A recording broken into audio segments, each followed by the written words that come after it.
मेरी कविता का विषय है बबूलों के पंख।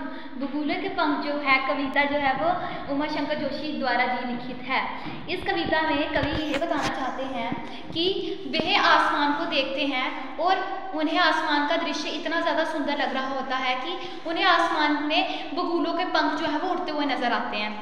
वो देखते हैं कि किस प्रकार जो है बबूलों के पंख जो है वो इतने सुंदर तरीके से उड़ रहे हैं कि उनकी जो आंखें जो है वो उसी दृश्य को देखने के लिए मजबूर हो गई हुई हैं। उनकी आंखें जो है वो उस दृश्य को इस प्रकार देख रही हैं कि पूरा आकाश जो है वो उन्हें सुंदर प्रतीत हो रहा है, सौंदर्य से भर चुका है पूरा आकाश। और उसके बाद बबूलों के पंखों के बाद उन्होंने संध्या काल को भी बताया कि किस प्रकार जो आकाश में जो संध्याकालीन का जो सूर्य है, संध्याकालीन का मतलब यहाँ पे ये है कि जो शाम का समय का जो सूर्य है उसका जो प्रकाश है, प्रकाश यानी उसकी जो रोशनी है वो आकाश में इतनी ज़्यादा सुंदर तरह से फैली हुई है कि कवि को वो दृश्य भी बहुत ज़्यादा सुंदर लग रहा है। कवि को बबूलों के पंखों का दृश्य और कवि को संध्या काल का जो दृश्य है, संध्या काल की जो रोशनी है, प्रकाश जो है वो आकाश में इतना ज़्यादा सुंदर लग रहा है कि कवि चाहता है कि ये दृश्य जो है वो यहीं पे रहे। वो चाहते हैं कि ये दृश्य जो है वो यहीं पे समा रहे और मैं इस दृश्य को बार बार जो है वो देखता रहूँ।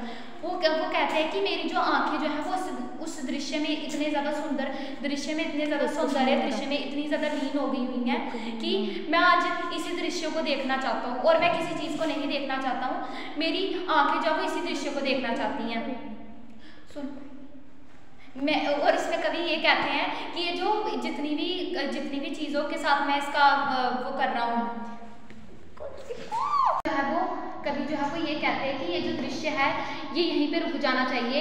जितना सुंदर ये दृश्य है मैं अपनी आंखों से इसी दृश्य को देखना चाहता हूँ। और कवि ये बता रहे हैं कि जिन युक्तियों के साथ मैंने इसका जो है वो सहारा लिया हुआ है वो युक्तियाँ भी इतनी ज़्यादा सुंदर तरीके से मैंने बताई है कि मैं चाहता हूँ कि मैं इसी दृश्य को देखता रहूँ। इतना सुंदर आकाश लग रहा है, इतना सुंदर संध्या का जो काल है वो इतना सुंदर लग रहा है कि मैं और कुछ भी नहीं देखना चाहता, मैं सिर्फ इसी को देखना चाहता हूँ। और कवि जो है वो ये बताते हैं कि मेरा जो मन जो है वो ज़्यादा से ज़्यादा प्रेरित जो होता है वो जो प्राकृतिक चीज़ें जो होती हैं उसी से ज़्यादा जो वो प्रेरित होता है।